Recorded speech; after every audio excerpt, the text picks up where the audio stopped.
Selamat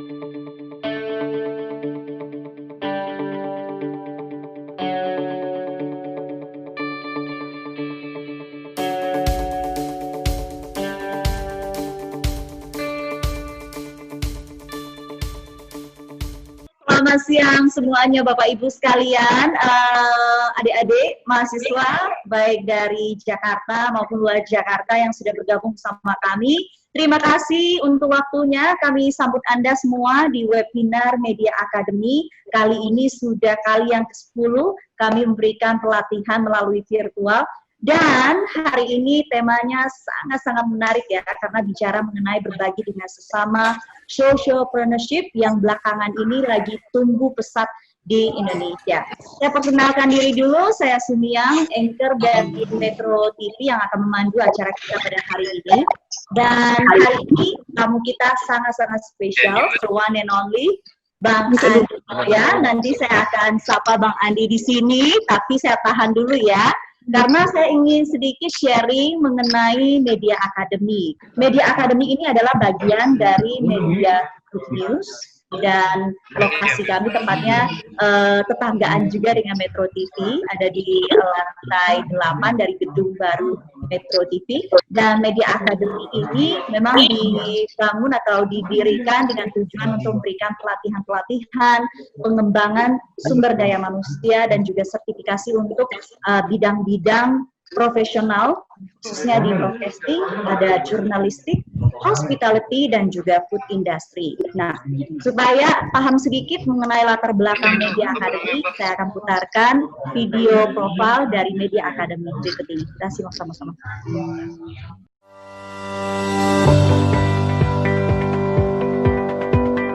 Dekade telah berganti.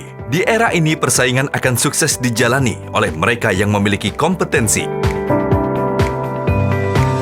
Media Group News sebagai grup yang konsisten dalam cita-cita, turut serta memajukan bangsa.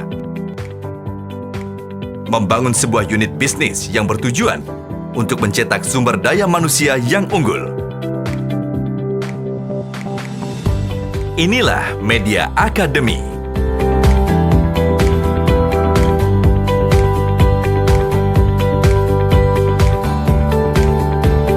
Kami fokus kepada pelatihan dan sertifikasi profesi, mengusung visi misi untuk membentuk dan meningkatkan standar kompetensi sumber daya manusia di Indonesia. Media Academy hadir tidak hanya diperuntukkan bagi kalangan internal media group yang diantaranya media pemberitaan, industri pangan, dan hospitality.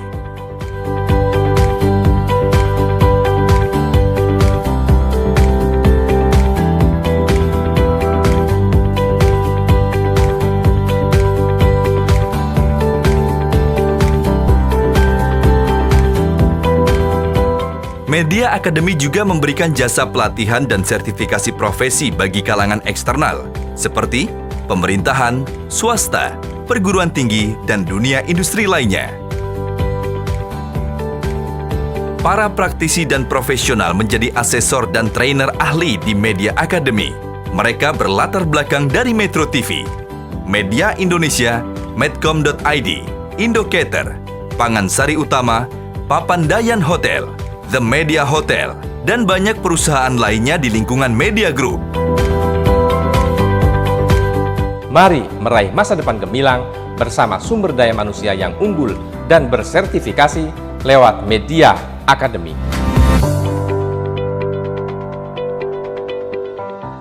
Informasi tentang Media Academy nanti di akhir webinar ini saya akan share bagaimana caranya supaya teman-teman bisa mendapatkan update pelatihan apa saja yang akan digelar dalam waktu dekat oleh Media Academy. Boleh kita kasih sambutannya yang hangat buat Bang Andi. Halo Bang Andi.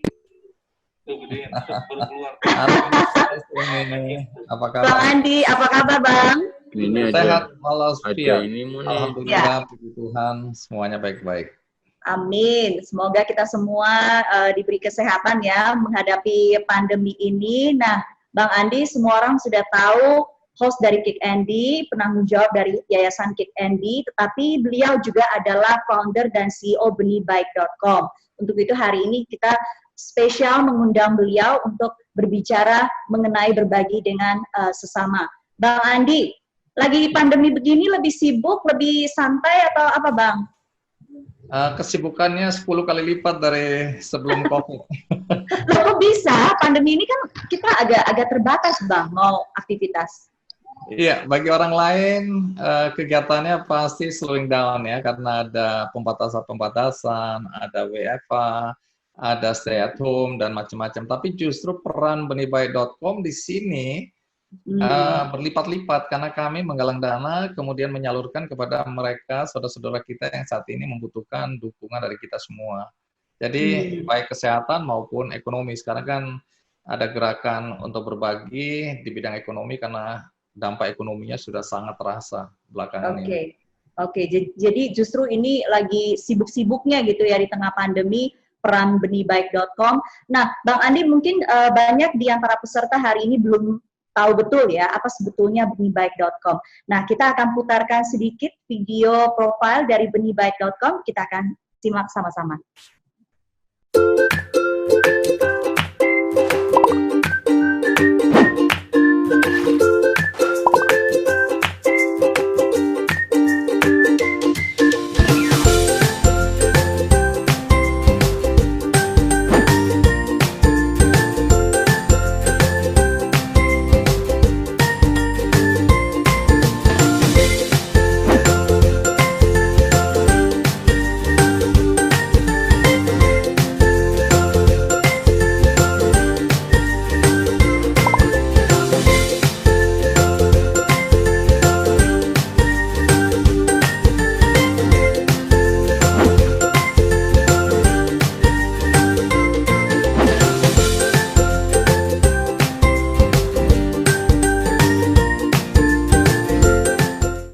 Ya, itu sedikit gambaran benihbaik.com. Bang Andi, hari ini yang mendaftar untuk acara kita siang hari ini ada 200 juta katanya. 203 juta tepatnya. 203 juta ya. Ya, kita lihat kita masih menunggu juga ya beberapa peserta yang belum bergabung, tapi kita akan langsung mulai ngobrol dengan Bang Andi. Bang Andi, kita tahu bahwa Bang Andi kan memang dari kecil sudah hobi atau cinta dengan dunia menulis gitu ya. Lalu berkecimpung di dunia jurnalistik sampai ya pernah juga memimpin redaksinya Metro TV, enjoy juga menjadi seorang host Kick Andy. Apa sih kemudian yang membawa Bang Andi untuk tergerak mendirikan benihbaik.com, Bang? Ya, kalau mau runut ke belakang sedikit, tentu saja karena masa lalu yang kelam. Jadi hidup dalam kemiskinan, hidup dalam penderitaan, ya, sekolah juga nggak selesai. Jadi kalau ada orang berpikir saya ini sarjana, nggak sama sekali. Jadi drop out, jadi berhenti pada tingkat 3. Jadi masa lalu yang pahit, masa lalu di mana orang tua berpisah, masa lalu di mana sekolah juga agak berantakan atau berantakan lah. Nah, itu yang membuat aku merasa seharusnya nggak boleh ada orang yang mengalami hal yang pernah aku alami. Ketika kita menderita, nggak ada orang yang menolong ya, karena situasi dan kondisinya di mana saudara-saudara kami juga waktu itu juga ya miskin gitu loh. Jadi aku berharap tidak ada anak-anak Indonesia mengalami apa yang aku alami. Semua harus hidup lebih baik daripada yang pernah aku alami. Jadi itu dasar kenapa aku sekarang kalau orang bilang kenapa sih kok sering banget bikin program-program sosial ya, menggalang dana untuk bantu. Kemudian lahir yang namanya crowdfunding platform benihbaik.com. Itu semua karena perjalanan hidup yang aku tidak ingin dialami oleh generasi muda Indonesia berikutnya. Tapi ada momen tertentu tidak yang kemudian membuat Bang Andi, oke, ini momen yang tepat nih. Saya pengen membuat sebuah wadah penggalangan dana untuk bisa memberikan dampak yang lebih luas lagi kepada masyarakat. Ada tidak momen tertentu? Momennya sebenarnya ketika aku mau pensiun. Cari kerjaan ya, mau pensiun ya Bang? 2 tahun yang lalu kan udah berpikir sudah waktunya lah ya. Aku mundur dari panggung utama, kemudian hidup sebagai Andi Noya, sebagai pribadi aja lah, nggak usah orang yang dikenal atau terkenal. dan aku mau tinggal di desa, ya. Aku beberapa kali udah sampaikan bahwa mimpiku adalah pensiun dan tinggal di desa. Di depan rumah itu ada sawah, ada sungai, ada gunung. Dan memang aku sudah beli tanah, dan seperti aku ceritakan tadi, aku membeli tanah yang bawahnya itu sawah, bukan sawahku, sawah desa, jadi nggak mungkin dibeli orang lah, artinya aman, nggak akan jadi rumah di situ. Kemudian ada sungai dan ada gunung di situ.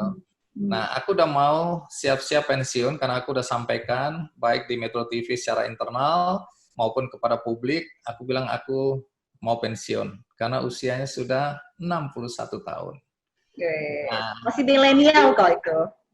Masih milenial ya. Kan pemuda itu sampai 65 ya. Nah, kemudian aku percaya ya bahwa hidup kita ini tidak ada yang kebetulan. Hidup kita ini sudah direncanakan oleh Tuhan.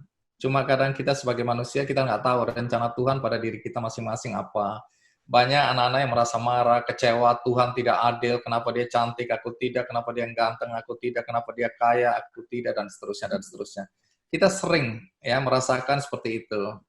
Nah, tapi aku yakin, pasti setiap manusia itu sudah ada petnya, sudah ada dot-dotnya tersendiri. Nah, ketika aku mau pensiun, kemudian nggak bisa pensiun sampai hari ini, aku yakin itu Tuhan belum izinkan aku untuk pensiun. Sehingga waktu aku utarakan pensiun, kan banyak orang marah nih. Jangan dong, berarti Kick Andy ditutup. Nah, padahal Kick Andy dianggap program yang inspiratif, kata orang, kata aku ya. Nah, kemudian ada Kick Andy Foundation. Kick Andy Foundation ini kan selama ini menjadi jembatan kebaikan, mempertemukan orang-orang, saudara-saudara kita yang membutuhkan uluran tangan, dengan orang-orang yang punya hati untuk mengulurkan tangan, membantu sesama. Nah, dengan demikian kalau Kick Andy sebagai program ditutup, otomatis kan Kick Andy Foundation ini juga bubar. Dan itu aku dianggap membakar atau meruntuhkan jembatan kebaikan yang sudah aku bangun selama ini, yang mempertemukan dua pihak yang tadi aku ingin hubungkan. Nah, waktu itu, waduh gimana nih, kan satu sisi aku juga kepengen hidupku itu tenang, damai di desa gitu lah ya. Tapi ya mungkin itu rencana Tuhan, aku yakin. Aku dipertemukan dengan satu teman yang bilang jangan pensiun, nanti kalau itu bubar semua kan sayang. Lebih baik kita dengan teknologi digital, kita bangun satu platform ya. Kemudian platform ini inilah yang akan jadi jembatan, lebih kokoh, lebih luas, karena ini nggak harus cari Andi Noya untuk minta tolong atau cari Andi Noya untuk mau menolong sesama. Jadi ini jembatan bisa diakses semua orang, siapapun, dan tidak usah saling mengenal.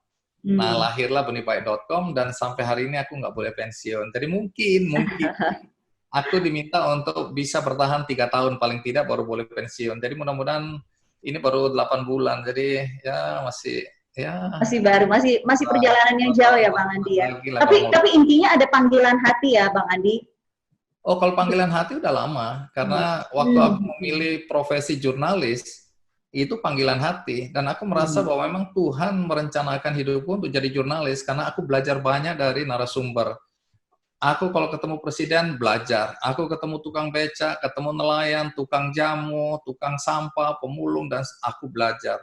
Jadi aku melihat dunia lebih utuh sebagai jurnalis, karena aku bertemu dengan segala macam orang, ya, profesinya, strata ekonominya, karakternya. Aku udah dipertemukan oleh Tuhan pada semua orang dengan tipenya seperti itu. Dari situ aku belajar tentang kehidupan. Oh, masing-masing orang punya gini. Oh, aku bisa berempati pada orang kalau orang itu sakit, orang itu rumahnya kebakaran, atau ada bencana. Nggak semua orang hatinya terketuk ketika melihat orang lain susah. Tapi kalau aku, nggak tahan aku. Karena aku sudah tahu banyak sekali pelajaran kehidupan dari profesiku. Jadi profesi ini pun aku yakin Tuhan kasih aku sebagai jurnalis, nggak ada yang kebetulan. Iya. Jadi kalau dulu panggilan hatinya ada di jurnalis, sekarang berbeda lagi ya, dengan membangun benihbaik.com. Bang Andi, memulai sesuatu itu kan nggak mudah ya, apalagi kita bicara soal basisnya soal sosial gitu ya.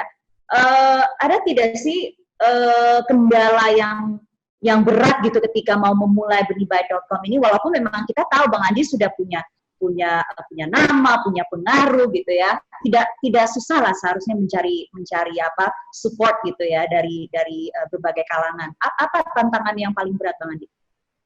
Tantangan paling berat adalah berada di kehidupan yang baru di dunia startup. Kalau aku kan selama ini sekian tahun lamanya itu kan kerja di perusahaan konvensional, semua teratur, ada struktur, ada birokrasinya, ada keteraturan, ya. Kalau rekrut orang juga, wah wawancaranya berkali-kali dulu baru terima. Ini enggak. Ini bayangkan, Benih Baik waktu kami bangun itu usianya baru berapa? 4 bulan tahu-tahu COVID. Sementara kami sudah bergerak dan merekrut orang-orang. Jadi banyak sekali sekarang karyawan, sekarang sih 40 orang ya yang bekerja di Benih Baik. Yang waktu direkrut kita nggak saling ketemu, dia sekarang udah bekerja sampai hari ini belum ketemu juga secara fisik. Jadi kami rapat-rapatnya online, rekrutmennya online, semuanya serba online, dan kami bisa jalan tanpa harus bertemu muka. Kami punya kantor ya di dekat Metro TV. Nah, kemudian kesulitannya adalah beradaptasi pada situasi di mana startup ini membutuhkan kecepatan. Jadi kadang-kadang mengabaikan keteraturan. Ya, kita kan maunya teratur nih. Kalau nyuruh seseorang itu harus ada aturannya. Ini nggak lintang pukang dan seterusnya dan seterusnya. Nah, ini dengan dalam usia segini nih harus memahami juga. Dan anak-anak muda sekarang itu kan beda dengan zaman aku. Zaman aku kalau aku masuk satu perusahaan, itu kemudian nantinya aku ingin jadi presiden direktur atau jadi bosnya lah paling tinggi. Kalau di kita, di redaksi kan aku pengen jadi pemret dan aku sudah jadi misalnya. Itu pencapaian tertinggi. Tapi anak-anak muda sekarang kalau aku wawancara misalnya, jadi kamu nanti dalam rencanamu berapa lama kamu kerja untuk Benih Baik kira-kira? Mungkin 3 tahun. Hah? Terus? Ya, saya kan ingin juga membangun usaha saya sendiri. Saya mau belajar aja dari Benih Baik. Nanti kalau sudah pintar, saya bikin sendiri. Nah, anak-anak muda seperti ini kan bikin aku kaget-kaget gitu loh. Waduh, kalau zaman dulu ini udah pasti nggak diterima ini. Gitu. Tapi sekarang berbeda. Anak-anak itu, apa ya, nggak tahu teman-teman yang ada di sini ya. Tapi rata-rata anak-anak muda ini tidak tertarik lagi kerja di perusahaan besar, kemudian meniti karir untuk jangka panjang. Biasanya mereka di sini sebentar, di sana sebentar, enteng sekali. Nah, inilah yang disebut era disruption, ya, di mana banyak sekali lahir bidang-bidang pekerjaan baru. Kalau dulu kan kita kerjanya terbatas sekali, sehingga pilihan-pilihannya tidak banyak. Kalau sekarang anak-anak muda keluar dari sini, pindah ke tempat lain begitu mudahnya. Nah, ini yang harus kita pahami, itu yang jadi tantangan aku sebagai orang yang konvensional. Oke, Bang Andi lagi nggak ngomongin saya kan ya? Kalau ada yang tersindir ya minta maaf. Saya 18 tahun loh, setia sekali loh dengan Metro TV. Bang Andi, tadi Bang Andi cerita ya bahwa memang anak-anak muda sekarang itu apa ya, cara kerjanya udah berbeda, cara pikirnya udah berbeda. Bahkan kalau kita bicara socialpreneur ini, banyak sekali loh anak muda sekarang itu punya jiwa sosial yang tinggi. Jadi membuat sebuah usaha itu tidak hanya memikirkan profit buat diri sendiri, tapi juga bagaimana bisa membawa dampak ke masyarakat. Bang Andi dulu pernah bikin program Big Bang Show. Itu kan wadah yang untuk menampung bagaimana cerita-cerita inspiratif dari anak-anak muda seperti itu. Apa yang Bang Andi lihat? Ya, jadi kalau kita coba lihat kondisi sekarang ya, pandemi COVID-19. Ini kan berat sekali. Dari sisi kesehatan kita tahu jumlah korban sudah sampai 3.000 ke atas ya, dan belum lagi yang masih dalam perawatan ya, karena terpapar oleh COVID. Kemudian kita lihat dampaknya yang sekarang adalah dampak ekonominya ya, banyak sekali PHK ya, yang tadinya orang miskin atau hidup di bawah garis kemiskinan itu 26 juta. Sekarang diduga kuat sudah sampai 32 juta orang sekarang hidup di bawah garis kemiskinan. Yang tadinya rentan miskin sekarang udah jadi miskin. PHK ini akan terus ya, jangan kita anggap enteng. Ini keadaan sangat serius. Ya. Lepas dari kita sekarang sudah boleh beraktivitas, tapi tetap aja kita belum tahu sampai kapan COVID ini selesai. Nah, kita sudah harus dibiasakan hidup dalam new normal itu. Nah, sekarang yang jadi pertanyaan, bagaimana masa depan anak-anak muda yang sekarang masih sekolah, dan nanti bermimpi satu hari aku jadi wirausahawan atau berwira swasta. Kemudian apalagi kalau yang dipilih adalah social enterprise atau sociopreneurship, ya. Karena ada mimpi anak-anak muda, aku lihat tadi Sumi benar. Aku kalau lihat anak-anak muda sekarang, aku bilang, aduh Tuhan terima kasih kita mendapatkan generasi muda yang sangat-sangat peduli pada sesama. Bahkan Ibu Sri Mulyani bilang, di tengah situasi yang berat semacam ini, APBN-nya udah mulai goyang nih sebagai backbone atau tulang punggung perekonomian kita, karena pertumbuhan ekonomi kita yang dari 5,3 sekarang langsung terjun bebas menjadi minus 3. Dan itu impact-nya akan besar sekali, ya. Nah, dari situ kalimat Ibu Sri Mulyani yang membuat kita merasa optimistis apa? Dia bilang kita punya social capital yang besar sekali sebagai bangsa. Coba lihat aja sekarang individu, perusahaan, komunitas, ya, yayasan, semua turun tangan saling bantu-membantu, tolong-menolong. Kita lihat gerakan atau semangat gotong royong ini bangkit kembali di tengah situasi di mana tadinya kita sempat terpisah karena konflik politik yang dibungkus dengan agama, suku, tapi sekarang kita lihat kita bersatu, karena kemanusiaan itu di atas segala-galanya. Nah, dalam konteks itu, aku merasa, aduh Tuhan terima kasih, anak-anak muda ini luar biasa. Nah, ini yang dulu aku ingin bangkitkan pada anak-anak muda. Karena aku melihat ada tren, ya, ada kecenderungan 6 tahun yang lalu kan anak-anak muda mulai berpikir untuk membangun usahanya sendiri. Bikin kedai kopi kayak, bikin cuci mobil kayak, bikin cuci sepatu kayak, ya macam-macam. Bisnis anak-anak muda yang aneh-aneh, yang dulu nggak ada, sekarang ada. Ya, jasa-jasa yang dulu nggak pernah terpikirkan, sekarang ada. Baik melalui aplikasi maupun memang melalui real business. Nah, waktu itu aku melihat anak-anak muda Indonesia itu kepengen sekali seperti kalau kita lihat idola-idola di luar negeri, ya, pemilik Facebook misalnya, waduh masih muda, kemudian cuma pakai t-shirt, pakai jeans, sendalan, tapi dia miliarder.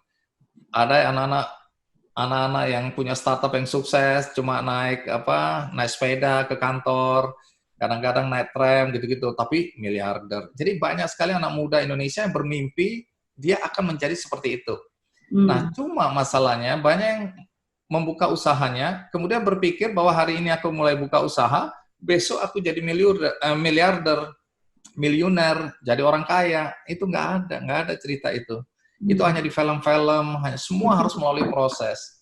Bahwa prosesnya bisa diakselerasi lebih cepat, iya, karena teknologi mendukung. Kalau dulu orang butuh 20 tahun, sekarang mungkin 5 tahun udah cukup, karena teknologi mendukung semua usaha-usaha yang bisa diakselerasinya dipertinggi. Nah, aku melihat bagus, karena anak-anak muda menciptakan lapangan pekerjaan, tidak mencari lapangan pekerjaan. Tetapi, karena aku mulai punya kepedulian sosial, aku bilang, alangkah baiknya kalau anak-anak muda ini punya usaha, apapun itu, mau di bidang pertanian, ya, perikanan, mau di perkebunan, kayak, mau di peternakan, mau di perdagangan, apa aja. Tapi dia punya kesadaran bahwa usahanya ini harus punya dampak sosial. Ada pemberdayaan di situ, ada upaya untuk menolong anak-anak putus sekolah, perempuan-perempuan yang mungkin single parent, ya, yang membutuhkan aktivitas dan tentu saja pendapatan. Nah, itu akan lebih bagus. Maka lahirnya program namanya Big Bang di Kompas TV waktu itu, kemudian menjadi Big Circle di Metro TV. Intinya apa? Intinya aku ingin kasih contoh kepada anak-anak muda Indonesia. Ini loh, model bisnis yang harusnya kalian tekuni, yaitu sociopreneurship. Kalian punya usaha sukses, tapi impact-nya adalah impact sosial. Jadi bukan CSR, ya, beda. Ada bilang, Om Andi atau Pak Kik, aku kan udah punya karyawan sampai 100 nih. Aku gaji mereka, mereka punya anak, kemudian punya istri atau punya suami. Itu kan sosial juga, aku udah menghidupi sekian banyak orang berarti. Bukan. Itu CSR, beda. CSR itu kamu memang bayar karyawanmu karena dia memberikan kontribusi kemampuan dia, skill dia. Jadi bukan itu. Pemberdayaan adalah kita bermitra dengan orang-orang lain. Misalnya kita punya restoran. Nah, kita coba lihat, ini sayur-sayurannya yang kita mau itu sayur yang segar, yang bagus, yang ini. Oke, kita coba lihat partner kita. Kita ambil dari mana? Oh, ada petani di puncak misalnya. Nah, petani itu menjadi mitra kita. Lama-lama kita bilang, petani ini nggak bisa berkembang, padahal restoran kita udah berkembang nih. Petaninya kok nggak berkembang? Aku minta, katakanlah tadinya 100 kilo, sekarang 200 kilo, dia nggak bisa. Wah, lahan saya terbatas, Bu. wah kemampuan karyawan saya untuk atau bukan staff ya, maksudnya pegawai saya untuk menanam itu terbatas. Oh, oke, bagaimana kalau aku pinjemin modal, kamu sewa lagi lahan yang baru, kamu pekerjakan lebih banyak orang, kamu supply ke aku dengan standar yang aku ajarkan. Nah, itu yang aku maksud, impact sosialnya akan seperti itu. Bukan dia orang gajian kita. Nah, itu mimpiku waktu itu, Sukmi. Oke, baik. Bang Andi, sebelum kita lanjutkan, saya ingin ingatkan kepada peserta kita, setelah ini mungkin kurang lebih 5 menit lagi, kita akan buka sesi Q&A. Jadi silakan teman-teman kalau yang ada pertanyaan, silakan dikirim ke chat. Boleh dimulai dari sekarang, sambil kita nanti tunggu 5 menit lagi ya, kita ngobrol dulu sama Bang Andi di sini. Bang Andi, jadi kalau benihbaik.com ini selain menggalang dana, ada juga program untuk membantu pengusaha-pengusaha kecil, betul tidak ya? Nah, gini, kalau bicara mengenai benihbaik.com, tadi kan aku bilang sebenarnya ini menjadi jembatan alternatif untuk mempertemukan orang-orang yang membutuhkan pertolongan dengan orang-orang yang mau menolong. Singkatnya begitulah ya. Aku menyebutnya jembatan kebaikan. Tetapi karena aku ini punya kepedulian pada UMKM, ya, maka dari dulu aku bagaimana caranya aku bisa bantu UMKM ini. Nah, aku bertemu dengan namanya Arto Subiantoro. Dia ini gambaran brand. Gambaran brand ini punya misi bagaimana mengangkat brand-brand lokal di seluruh Indonesia. Di kota-kota kecil kan banyak championnya itu. Tapi mereka nggak bisa scale up, mereka nggak bisa muncul ke permukaan untuk go nasional, bahkan go internasional. Karena mereka nggak tahu bagaimana untuk scale up bisnis mereka. Padahal kalau kita datang ke satu tempat ada bakpia yang enak, ada kue ini yang enak, ada jajanan ini yang enak. Tapi mereka nggak bisa muncul lebih tinggi daripada sekitar jagoan kandang, jagoan di kota kecil mereka. Banyak cerita seperti ini ya. Nah, gambaran brand bersama teman-teman bikin namanya brand activist. Jadi mereka ada di 27 kota sekarang. Nah, itu diajarin bagaimana meningkatkan kualitas produk. Kemudian bagaimana packagingnya, bagaimana nge-brandingnya. Jadi nge-branding itu bukan cuma ambil di media sosial itu beli aja yang logo-logo langsung ditempel atau diubah-ubah. Bukan, branding itu ada sebuah proses yang panjang. Bagaimana marketingnya, membuka akses pasar, ya, dan promotion dan lain-lain. Itu yang diajarkan oleh gambaran brand dan aku menjadi bagian dari gerakan itu. Kemudian aku lihat salah satu yang kita temukan atau yang paling banyak kita temukan, produknya udah baik, mereka udah ngerti marketing, branding, tapi mereka nggak bisa kemudian mengembangkan karena nggak ada modal. Apapun juga akses ke bank itu susah ya.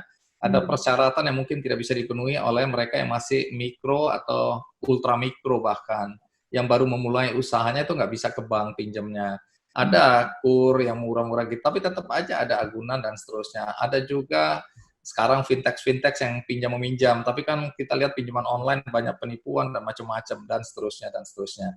Nah, aku bermimpi, ini mimpiku ya, belum terwujud tapi selain kita membantu tadi seperti jembatan kebaikan tadi, Benih Baik ini juga menggalang dana untuk membantu permodalan bagi usaha-usaha kecil yang baru bangkit ya, baru memulai. Jadi kita namanya inkubasi lah, kita inkubasi dia. Kemudian setelah dia sehat, kita kasih modal, kemudian tumbuh dan berkembang. Habis itu mungkin mereka bisa punya akses ke perbankan. Mimpinya seperti itu. Memang ternyata izinnya berbeda. Kalau di charity-nya tadi, di sosialnya, izinnya Kementerian Sosial. Kalau di equity-nya, pinjam-meminjam, ya, investasi dan lain-lain, itu di OJK. Jadi kayak fintech juga. Nah, itu kita sedang ajukan. Nah, mudah-mudahan, karena ada transisi antara itu, misalnya kalau kita lihat ada Kickstarter ya. Jadi kalau ada orang yang punya barang bagus atau konsep bagus, dia bilang, Benih Baik, aku mau bikin sepatu, begini modelnya, bahannya begini, harganya segini. Kalau ada 100 orang yang beli ini, walaupun belum jadi, aku sudah bisa memproduksi. Nah, mungkin Benih Baik nantinya akan jadi penjamin, siapa mau beli ini? Gitu loh. Nah, kalau 100 orang sudah daftar, dan bayar di depan, kita kemudian bilang, oke, kamu produksi. Nah, kami yang menanggung risikonya kalau ada apa-apa. Sehingga dengan demikian, seseorang yang punya ide, nggak punya modal, juga bisa tumbuh dan berkembang jadi sebuah usaha yang mudah-mudahan nantinya kita dorong berbasis sosial tadi. Gitu. Oke, semoga cepat terwujud ya, Bang Andi ya. Karena saya yakin di luar sana banyak anak muda yang kepengen membuka sebuah usaha, memberikan dampak, menciptakan lapangan kerja, tapi nggak ada modalnya, Bang Andi. Jadi Betul. mudah-mudahan Nah, lebih sekali baik.com anak-anak ke depan pinter, bisa ya. iya, anak-anak pinter yang punya ide bagus dan yakin bahwa usahanya ini akan sukses, nggak bergerak karena nggak ada modal. Siapa yang percaya sama aku? Ini baru ide, baru gagasan. Ada juga yang udah mulai, tapi karena produknya belum bagus, orang belum berani invest atau belum berani kasih pinjaman. Nah, ini kan kayak lingkaran setan. Dia mau dikasih modal dulu supaya dia bisa tumbuh berkembang, produknya jadi bagus, atau tunggu produknya bagus dulu baru diinvest. Nah, ini lingkaran setan yang kita harus putus supaya mudah-mudahan anak-anak muda yang punya ide-ide kreatif ini bisa tertolong juga. Gitu. Bisa tersampung gitu ya. Cita-citanya tapi belum jalan ini. Kira-kira dalam waktu dekat, Bang Andi? Waktu dekatnya itu tergantung izin dari OJK, karena OJK ini sekarang lagi pusing, terlalu banyak izin-izin fintech misalnya yang sekarang ditangani, dan banyaknya fintech bodong gitu loh, yang tujuannya sebenarnya menipu, ya, yang harus juga diatur. Nah, OJK lagi pusing untuk itu. Jadi mudah-mudahan nih, kalau OJK udah siap, kami juga udah besar, charity-nya udah kuat, maka kita akan coba masuk ke equity tadi. Oke, kita doain sama-sama ya. Bang Andi, kita langsung saja ya buka kesempatan buat teman-teman untuk bertanya di sini. Ada beberapa pertanyaan yang sudah masuk. Saya akan bacakan. Mohon pertanyaannya boleh lebih singkat ya. Nah, kita ke Sahita Kurniadi. Selamat siang Bang Andi, saya ingin nanya bagaimana cara memulai sesuatu bisnis di saat kita tidak punya materi atau ilmu untuk berbisnis. Jadi modalnya nggak ada, tidak punya pengalaman, gitu ya. Memulainya gimana ya Bang Andi? Iya, tentu pertama niat dulu. Apakah kita yakin bahwa ini bidang yang akan kita tekuni? Keyakinan dan niat tadi ya. Karena kalau kita cuma aduh daripada gue nggak ada kerjaan, gue ngapain ya? Gue bisnis. Bisnis apa ya? Apa ya? Gitu. Nggak boleh gitu juga. Tentu harus ada sedikit alasan, sehingga kita melangkahnya bukan ngawur ya. Alasan pertama tentu, ya aku kan harus punya pekerjaan. Mungkin alasan itu yang paling individual, tapi yang paling banyak. Aku kan harus bekerja. Ya kalau mau kerja sebenarnya ngelamar aja pekerjaan di kantor-kantor. Iya tapi nggak ada yang mau menerima aku. Aku mau tetap kerja sendiri ya kalau gitu. Nggak ada modal, nggak ada pengetahuan, dan lain-lain. Jangan gini lah, bergerak itu harus ada purpose of life. Tujuan hidupmu itu apa? Ada orang yang nggak mau usaha karena dia mau jadi karyawan lebih tenang, syukur-syukur jadi ASN, pensiun, ada pensiun, nggak takut gitu loh masa tuanya. Tapi ada bilang, ngapain gua masih muda gini kok jadi ASN, kan harus lebih kreatif. Padahal ASN banyak juga yang kreatif, tapi sudahlah. Nah, sekarang pertanyaannya, aku ini betul-betul mau jadi pengusaha atau tidak? Kenapa aku mau jadi pengusaha? Jangan alasannya karena aku nggak ada kerjaan. Jangan begitu. Aku memang punya minat untuk, atau punya bakat, minat, keinginan, atau aku melihat satu situasi di daerahku di mana kalau aku bikin satu bisnis apa yang jadi kebutuhan masyarakat di sekitar, ini pasti sukses. Jadi harus ada semacam riset kecil lah. Kenapa aku mau jadi pengusaha dan kenapa aku mau berusaha dan usaha apa yang aku mau jalankan. Harus ada modal itu, nggak boleh ngawur. Nah, sekarang kemudian, oke, aku udah tahu, tapi aku nggak punya modal apa-apa, pengetahuan. Begini, kalau aku lihat anak-anak muda sekarang kan sudahlah punya akses macam-macam ke media sosial, YouTube. Aku aja banyak hal yang aku pelajari dari YouTube sendiri ini. Aku nggak ngerti bagaimana caranya. Aku buka, dapat. Di YouTube itu semua ilmu sekarang ada. Atau di media sosial semua ilmu ada. Tinggal kita mau mencari atau tidak, kita mau belajar atau tidak. Oke? Tapi bisa juga kita buka, kita lihat aja selama ini apa ya bisnis. Misalnya aku lihat ada satu orang di desa sekarang jadi miliuner gara-gara buah poras atau apa misalnya. Nah, orang lain mau ikut, dia belajar, dia ketik. Nah, dia kembangkan di daerahnya dan sukses juga. Dia belajar bagaimana cara menanam tanaman itu, pasarnya di mana, kalau panen diolah jadi apa. Dia belajar semua dan proses itu dia lakukan, dia jalani. Sekarang sukses. Jadi keinginan belajar, keinginan tahuan, dan tahu apa yang menjadi tujuan. Ilmu sekarang mudah. Kalau dulu kita harus bayar ini, harus belajar, harus belajar. Di kampus itu pelajaran formal aja, tapi di luar itu ilmunya masih banyak sekali. Banyak anak-anak muda yang belajar di luar sampai ngalahin dosennya. Begitu dosen yang ngajar, dia udah tahu semua. Itu ilmunya udah kuno, dia bilang. Sekarang ilmu udah berkembang segini, dosennya malah yang nggak tahu. Nah, artinya apa? Akses untuk ilmu pengetahuan sekarang terbuka. Jadi jangan malas, rajin mencari dan rajin belajar. Oke, mudah-mudahan bisa menjawab ya. Kita ke pertanyaan berikutnya, ada Mokhtar Yoni Kuncoro. Bagaimana cara mempertahankan konsistensi pada suatu kegiatan, konsisten belajar, bisnis misalnya. Jadi ceritanya kalau Mokhtar ini suka cepet bosen gitu ya, nggak konsisten, kadang seminggu, 2 minggu, sebulan udah ditinggal gitu kegiatannya. Ini satu tantangan juga ya Bang Andi ya, untuk konsisten, apalagi kalau kita bicara bidangnya sosial gitu. Caranya gimana Bang? Biar tetap konsisten, tetap pada pendirian awal tuh gimana Bang? Iya, kita harus tahu tujuan hidup kita dulu. Kalau orang nggak tahu tujuan hidupnya, dia coba ke sini, coba ke sana, coba, dan dia bosan karena dia nggak tahu sebenarnya tujuan hidupku ini apa. Nah, misalnya aku, ya dari kecil aku kepengen sekali jadi jurnalis, jadi wartawan. Aku kejar keinginanku itu, aku betul-betul aku kejar supaya terwujud. Nah, kalau kita sudah menentukan ya tujuan hidup kita taruh di ujung sana misalnya, kita kejar dong tujuan hidup itu. Jadi harus punya tujuan dulu. Kita mau jadi apa, mau ngapain dalam hidup ini. Kalau itu nggak ada, kita ke kiri, ke kanan, dan sampai tiba-tiba kita sadar kita udah umurnya udah tua. Dan kita nggak melakukan apa-apa, tanda kutip ya. Nggak ada tujuan yang kita capai. Nggak ada sesuatu yang kita wujudkan dalam hidup kita. Jadi tujuan itu penting. Seperti tadi, mau bisnis harus ada tujuannya. Tujuannya apa nih aku berbisnis? Apakah hanya mengisi waktu? Jangan, nggak akan kemana-mana kalau kita cuma berpikir seperti itu. Enggak, aku ingin mensejahterakan nelayan. Nah, coba cari bidang-bidang yang ada konteksnya dengan nelayan dan di situ pelajari betul-betul. Tadi kalau konteksnya adalah modal. Pak Andi, Om Andi, Pak Kik, tadi kan aku aku belajar, tapi modalnya dari mana modal? Gitu kan. Nah, sekarang bayangin ya, benih baik ini misalnya, benih baik ini nggak ada duitnya sama sekali awalnya. Jadi aku nggak tanam modal 1 sen pun, harus tahu ini.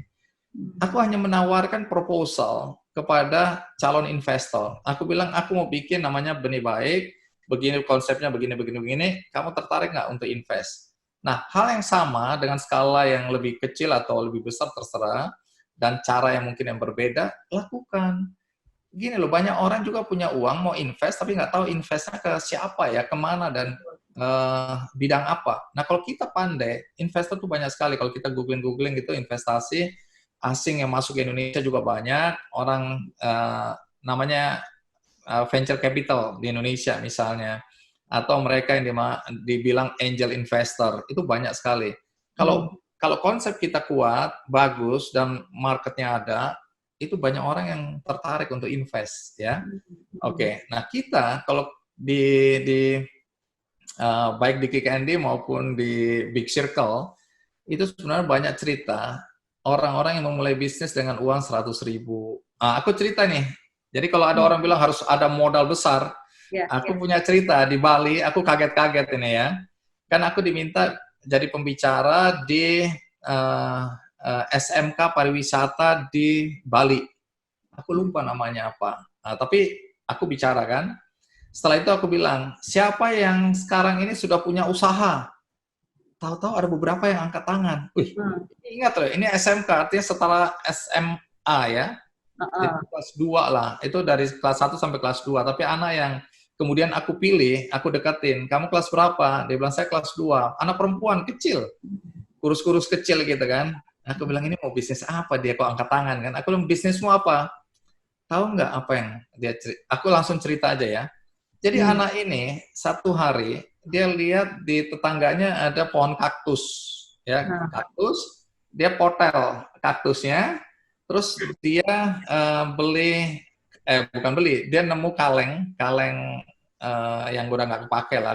Aku nggak tanya spesifik kaleng susu atau pokoknya kaleng kecil. Nah, dia lepasin ini ya, brandnya, terus dia chat, dia gambar hati, gambar lucu-lucu gitu kan. Terus dia taruh kaktusnya di situ, dia taruh di Instagramnya, dia bilang siapa mau beli? Ini kalau mau beli 5.000. Apa yang terjadi? Ada yang mau beli. Dia kaget juga, wah ada yang mau beli. Wah, dia curi lagi nih kaktus tetangganya, dia pasang lagi, dia chat-chat lagi, dia jual lagi. Waktu aku ketemu, yang waktu aku datang, aku bilang, jadi bisnismu apa sekarang? Dia nggak mencuri kaktus lagi, dia menanam kaktus. Wow. Dia nggak memulung lagi apa kaleng-kaleng bekas. Dia membuat di bengkel plat itu, dia bikin dari plat, ember, model ini, model itu, dia bikin. Ingat loh, ini anak SMK ya, nggak ada modal nih, modal nyuri. Ini bukan pelajaran baik ya, bukan berarti aku harus mencuri punya tetangga supaya aku bisa bangun. Bukan, bukan. Ini contohnya bukan soal mencuri kemudian bisa jadi pengusaha, bukan. Tapi poinnya adalah nggak ada modal nih. Tahu nggak waktu aku tanya, sekarang omsetmu berapa? Nah, boleh tebak nih, anak kecil nih, baru SMK kelas 2. Sebulan dia dapat 100 juta omset, memang di itu. Jadi mungkin untungnya 20 juta. Tapi nah, poinku, kalau kita berpikir kreatif, kita tahu market membutuhkan apa, ya, kemudian kita punya ide-ide kreatif. Pertama, bisa dikerjakan dengan modal seadanya. Kedua, bisa cari investor. Jadi jangan semua atau banyak sekali anak muda, wah Pak, saya nggak bisa mulai, nggak ada modal, nggak ada. Aduh, aku bilang ini kalau dengar cerita-cerita tentang orang yang mulai dari 100.000, kemudian sekarang jadi miliarder, orang yang mulai dari 1 juta, kemudian sukses. Dia nggak boleh ngomong bahwa nggak ada modal. Modalnya itu ada di sini nih, kreativitas. Jadi moral of the story-nya adalah kita nggak usah tunggu kekumpul duitnya sekian dengan ukuran sekian, baru kita bisa memulai sebuah usaha ataupun satu kebaikan. Begitu ya Bang Andi ya? Banyak orang berpikir untuk bisa sukses seperti itu modal awalnya harus besar. Aku bilang, kalau berpikir seperti itu kita nggak pernah melangkah. Kita berpikir aja dengan modal yang aku punya nih, nggak ada uang, nggak ada apa, tapi ada beberapa bahan yang aku bisa ubah, bisa olah, dan seterusnya. Mungkinkah aku kemudian memulai bisnisku? Gini loh, sekarang ini paling gampang kan, apalagi online. Online ini nggak butuh terlalu banyak biaya. Kita tawarin di Instagram kita tawarin ke WhatsApp grup kita, dan seterusnya. Aku bikin kue ini. Katakanlah, modalnya pinjam orang tua kayak mungkin 10.000, 20.000, bikinlah apa, kemudian jual satu-satu. Lama-lama kalau ini berkembang, diterima dan enak, misalnya kalau itu makanan, bisa-bisa kemudian ini yang akan berkembang, tumbuh, dan tiba-tiba kita sudah punya modal yang cukup kuat untuk kemudian di scale up. Jadi itu juga menurut aku, jangan sampai berpikir terlalu besar sampai nggak melangkah. Satu aku ketemu, ini udah nggak muda lagi, perempuan baru nikah kalau nggak salah, dia bikin namanya brownies manten. Nah, ini lucu lagi. Dia unggah-unggah gitu, akhirnya jualan, terus dia bikin-bikin lagi, lama-lama besar, terus ada orang yang ngikutin Instagramnya, dari Kalimantan kalau nggak salah, ini di Jawa ya. Nah, dia bilang, boleh nggak aku jadi orang marketingmu, aku yang masarin kue browniesmu. Oh boleh, mereka nggak saling kenal ini cuma jarak jauh online. Kemudian ini jadi orang marketing, dia poles-poles, jadi bungkusnya diganti, packagingnya ganti merah muda, terus ada kata-kata cintanya, boleh ditulis sendiri buat nembak cewek, atau membalas ini. Tapi isinya adalah brownies manten itu. Nah, setelah omsetnya 100 juta, baru pertama kali mereka bertemu. Setelah itu berkembang, tumbuh, dan bisnisnya berkembang. Bisnis melalui online ini aja bisa tumbuh dan berkembang. Terus pinternya dia, apa istilahnya ya, distributornya itu adalah anak-anak mahasiswa yang butuh uang tambahan. Dia bilang, siapa yang mau jual segini, sebagian keuntungannya kamu ambil, ini dan seterusnya. Itu akhirnya anak-anak muda jualan di kampus-kampus begitu banyaknya, sehingga bisnisnya jadi tumbuh. Jadi itu tergantung kreativitas juga. Iya, sebetulnya kalau kita bicara anak muda sekarang, kesempatannya lebih terbuka ya Bang Andi ya. Platform media sosial, kalau zaman dulu mungkin menjajakan sebuah dagangan ya harus ketemu orang gitu ya. Kalau sekarang kan jangkauannya bisa sangat luas sekali, karena ini sekaligus menjawab beberapa pertanyaan yang masuk. Nggak ada modal gimana Bang Andi? Menurut Bang Andi gimana? Ini memang banyak benefit yang anak-anak muda sekarang bisa peroleh gitu ya dengan media sosial ini. Jadi begini, pandemi COVID ini, kalau Pak Jokowi bilang, ayo kita harus masuk ke revolusi industri 4.0, ini semua bilang, alah sudahlah, ngapain dulu, tenang-tenang aja. Orang nggak ngerti apa itu. Poinnya adalah bagaimana sekarang orang didorong untuk jualan di online, e-commerce ya, marketplace platform ya, seperti Bukalapak, Tokopedia, Shopee, dan lain-lain gitu ya. Nah, sekarang pasar itu sudah bergerak ke online. Jadi kalau dulu kita harus punya toko, sewa toko, atau warung, atau lapak gitu. Sekarang nggak perlu lagi. Kita sekarang jualan aja di platform yang aku sebutkan tadi aja. Barang apa aja. Kalau nggak punya modal, dagang deh, pinjem aku beli misalnya. Aku beli bayar belakang deh, satu produk yang kalian pikir bakal laku. Nah, ambil 10 misalnya, tawarin aja di situ, di platform tadi ya, nah, di e-commerce. Kemudian kalau laku 1, wah lumayan, laku 2, lumayan, kembalikan modal, kita ambil sedikit keuntungan, dan seterusnya, dan seterusnya. Bisa-bisa kalau tiba-tiba dapat order, kita cuma punya modal nih 10 aja, ada yang order 100, karena kita bisa pesan ke orang itu, aku pesan 100 lagi, karena jadi kita pedagang aja, bisa. Jadi nggak ada modal, kita cuma dagang, jualin barang orang, habis kalau laku kita bayarin ke orang tersebut. Tapi kalau kita punya cita-cita lebih besar, keuntungan dari dagang yang biasa-biasa tadi itu cuma jualin barang orang, bisa kita buat modal membangun bisnis kita sendiri. Sekali lagi tentu ini nggak mudah. Andinoya jangan ngomong gitu, kayaknya gampang banget. Aku udah berusaha jatuh banget. Semua orang prosesnya itu harus dilalui. Banyak orang, gini, ada yang bilang, Pak Andi, saya ini udah 7 kali berusaha, gagal melulu. Udahlah, saya udah bosan. Udah nasib saya memang nggak begini, nggak bagus. Dia belum pernah dengar cerita tentang siapa? Colonel Sanders, Kentucky. Kentucky itu dia mencoba segala jenis usaha 1.900 kali. Sampai di usianya yang 72 baru dia sukses bikin yang namanya ayam Kentucky Fried Chicken itu. Nah, coba bandingkan dengan 7 banding 1.000 kali tadi itu. Jadi banyak anak muda yang cepat patah semangat. Baru usaha 1 kali gagal, dia bilang, aduh hidupku hancur, Tuhan nggak adil, Tuhan nggak bener nih. Aduh, baru 1 kali. 2 kali, Tuhan lihat, ini udah 2 kali gagal. 3 kali, Tuhan nggak benar ini. 4 kali, 10 kali. Jangan. Orang bilang kan sukses itu, kegagalan itu sukses yang tertunda. Udah, anggap aja ini masih tertunda. Nanti habis ini aku akan sukses gitu lah. Sama dengan Abraham Bell ini, ciptain itu. Berkali-kali dia gagal. Sampai akhirnya sambungan pertama itu mengejutkan dia juga. Ternyata suaranya bisa didengar oleh temannya yang jarak jauh. Nah, ini kan sesuatu yang harus dipahami bahwa berusaha itu nggak hari ini kita buka toko, besok orang yang beli itu jutaan. Nggak ada, itu cerita hanya ada di film-film, telenovela, itu hanya adanya di sana. Dalam realita nggak boleh. Kita harus berusaha. Jadi harus siap mental juga ya Bang ya, siap gagal juga gitu ya kan? Oke. Orang yang sukses itu, kemarin kalau nonton Kick Andy nih, ini harus didorong nonton Kick Andy lebih sering nih. Nonton Kick Andy nggak kemarin, Kopi Kenangan, yang dapat suntikan dana 1,6 triliun, Edward Tirtanata. Nah, wah enak banget ya, dia sukses ya, Kopi Kenangan gila di mana-mana. Dalam keadaan pandemi di mana orang nggak beli kopi, tiba-tiba dia dapat suntikan 1,6 triliun. Wah, ini Tuhan nggak adil, kenapa dia dapat begitu? Gampang sekali sukses. Aku angkat ceritanya di Kick Andy. Tahu nggak? Dia pernah gagal sampai jual rumah, jual mobil. Jadi jangan berpikir orang yang sukses sekarang itu hidupnya enak. Siapa ini? Dewa yang ahli marketing itu dari Bandung. Itu bayangin, dia baru mahasiswa utangnya udah 7,7 miliar. Kalau aku udah bunuh diri kali. Jangan dong. Artinya apa?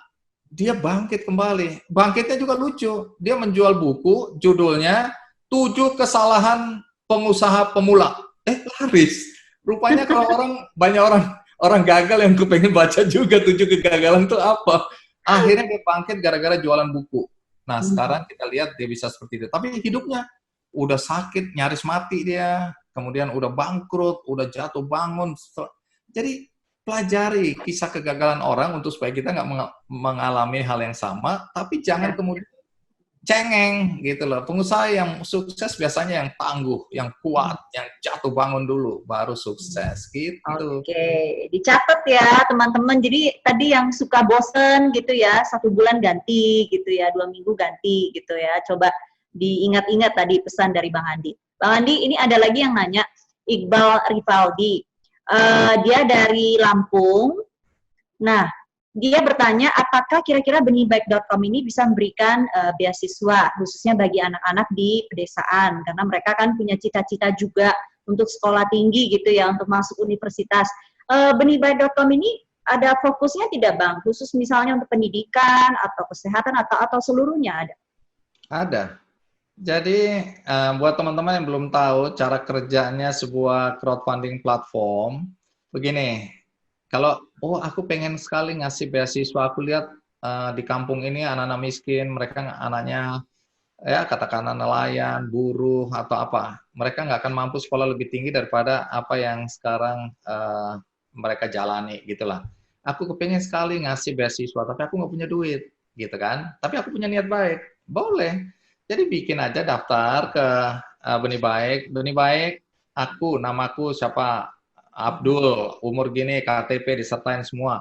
Aku ingin menggalang dana untuk anak-anak di daerah, misalnya kampung apa, desa apa. Mereka itu begini-begini loh ceritanya. Kalau bisa difoto, cekrek-cekrek anak-anak yang sekolahnya menyedihkan, atau yang nggak sekolah karena nggak ada biaya untuk sekolah, angon kambing, apa, itu foto aja. Kirim ke benihbaik.com. Itu kalau buka Benih Baik, ada tempat untuk kita sampaikan keinginan kita untuk namanya campaign atau kampanye atau penggalangan dana. Nah, dari situ kemudian nanti diverifikasi.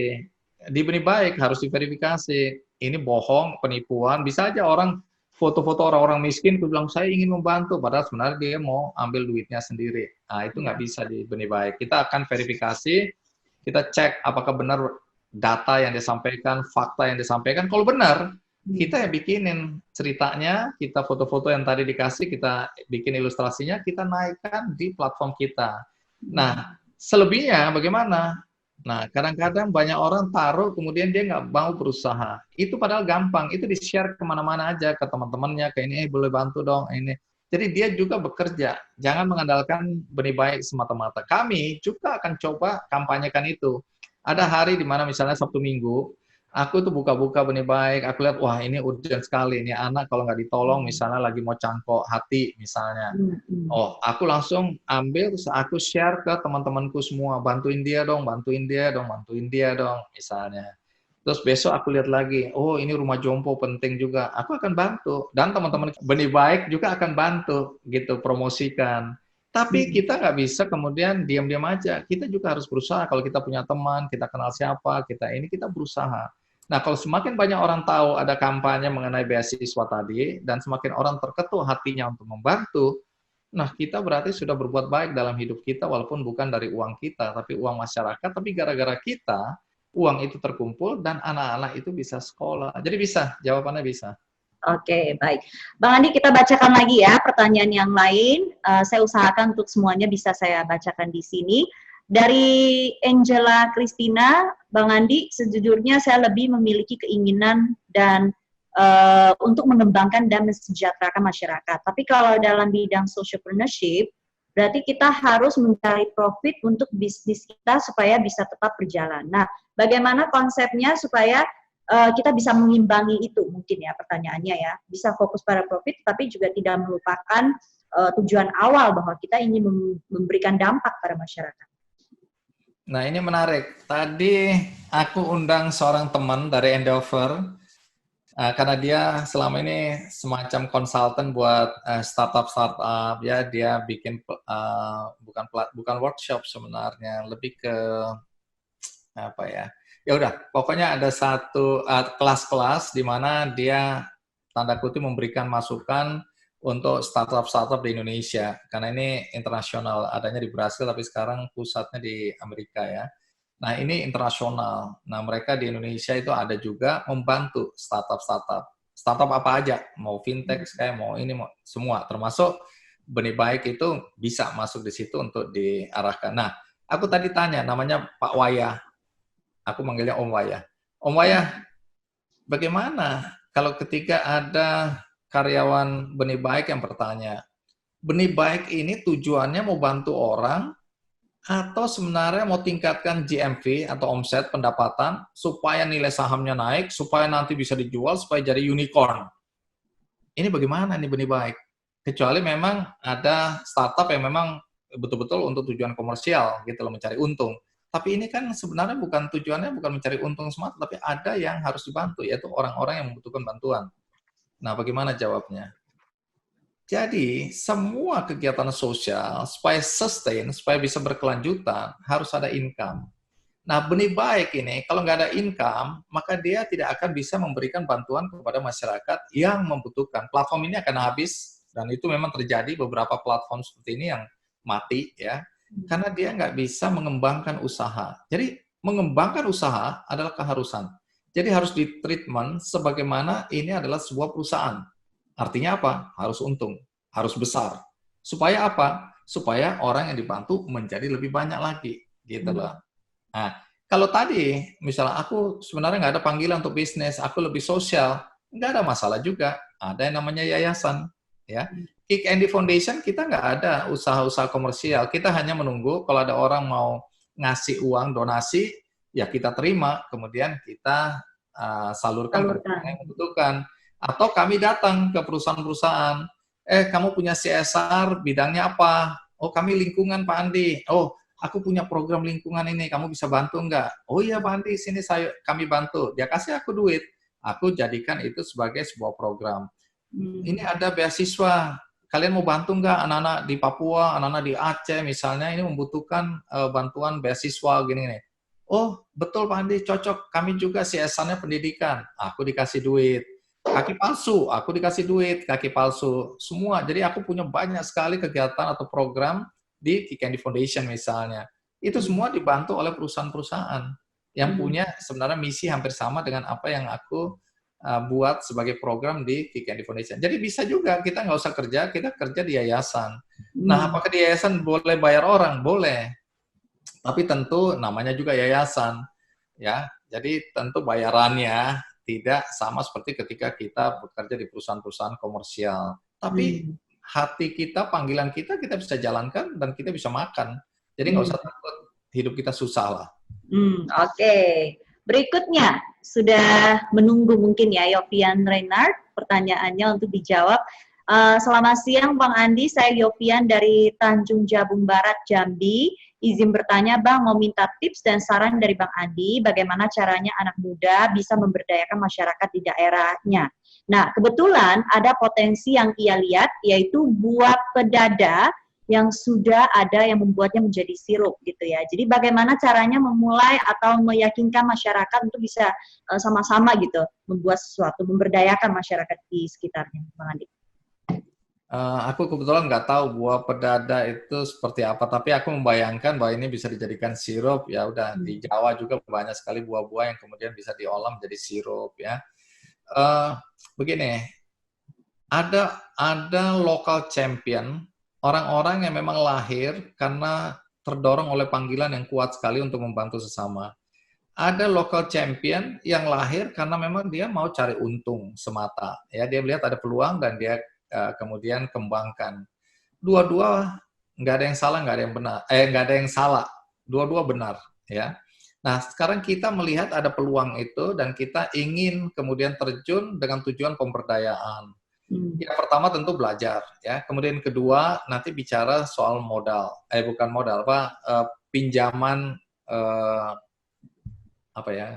pinjem buah itu gimana ya? Boleh nggak buah itu kita ikut membantu dia mengembangkan usahanya. Jadi kita bicara kalau dia berusaha, kita bilang sini boleh nggak sebagian dari buah-buahmu itu aku yang tanda kutip memprosesnya menjadi sirup sebagaimana yang kamu ajarkan. Jadi kolaborasi ya Bang ya? Apa? Kolaborasi ya bisa dibilang. Kolaborasi, tapi kan kita nggak punya modal nih. Katakanlah kita nggak punya modal sama sekali. Yang bisa kita bantu kan kita membuka pasar baru bagi dia. Gini, kalau ada keinginan untuk berusaha, selalu ada jalan. Itu aku yakini.